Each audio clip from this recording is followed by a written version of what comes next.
Folks, we're just 76 days away from the midterm election. 76 days. And to state the obvious, there's a lot at stake. So I want to be crystal clear about what's on the ballot this year. Your right to choose is on the ballot this year. The Social Security you paid for from the time you had a job is on the ballot. The safety of your kids from gun violence is on the ballot.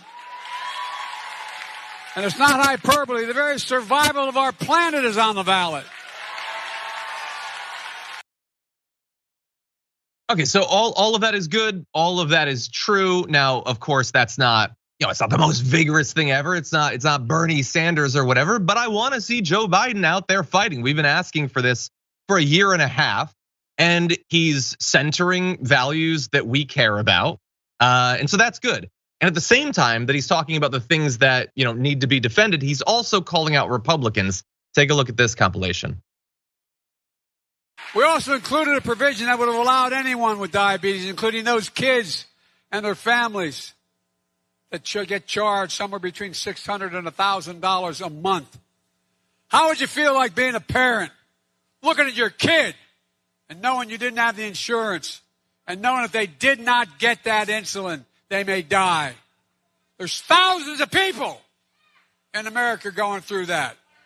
And these Republicans ripped that out of the bill, but we're coming back.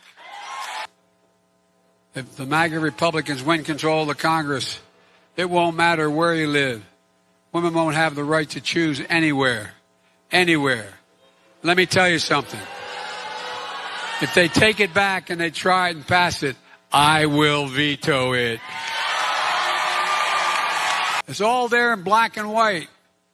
He wants to require Congress to vote on the future of Social Security every 5 years. So every 5 years, Congress can vote to change, cut, reduce, or entirely eliminate Social Security. How does that make you feel? Do you want to put your Social Security into the hands of Ted Cruz and Marjorie Taylor Greene? So he's naming names. I would love, occasionally from the name like, Joe Manchin and all that. But he's right. Those things are on the line. Now, will he be a vigorous fighter after the midterms? Stay tuned, hopefully. But at the very least, he definitely does seem to have woken up. That's the most fired up I've seen him in some time, Brett. Yeah, I like it. I like that he's out there fighting and saying that the things he did that were good are good. And I like clearly signposting that kind of stuff about what's on the ballot. And I like that the things that they're pointing out are true. And undeniably true, because if you look at what happened, if you look at the abortion issue in Kansas, that was on the ballot, and Kansas, which could not be redder, said no, that's ridiculous.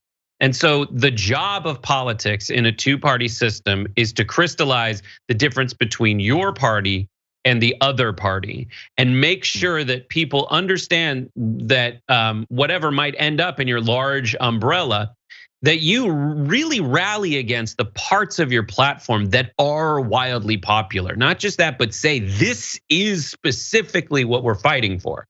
Yeah.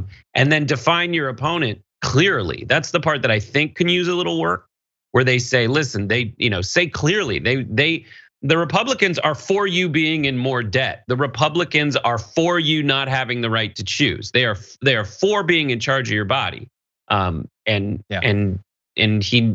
to do a better job of that. But I like that things are happening, because I believe that the Republicans are the worst thing right now for America, and you need to say what you're for and what they're for, and draw a difference between the two. Exactly. No, 100%. Dark Brandon, keep it up. Whatever you've been drinking recently, have another cup of it every morning. That'd be great. Keep it up. Okay, with that said, we do have to take our first break. When we come back, we've got some dramatic cult-related news. We've got some books being banned, so don't go anywhere. We'll be back after this.